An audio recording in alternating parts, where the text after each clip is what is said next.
Well, tonight in 7 News Flashback, Queensland's biggest club. For more than a century, the Royal Automobile Club of Queensland, or RACQ, has been coming to the rescue of motorists. Rod Young reports.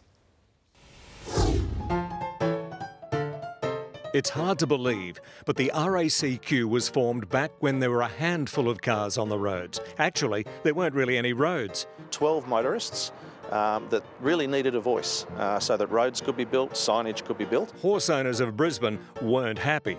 Cars back then were loud and very, very noisy, and they scared the horses. So it was a real concern for people on horseback. So road service was born as cars began venturing further from home to explore southeast Queensland.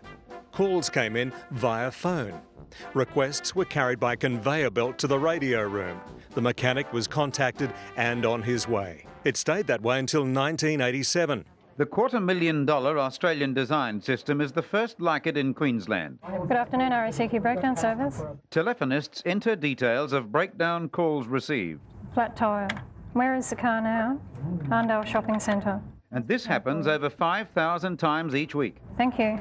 Bye-bye. The computer automatically processes the data and relays it via radio to the closest of the fleet of 71 breakdown patrols. These days, the fleet has grown to 100, with 300 contractors regionally, and they handle 16,000 jobs a week.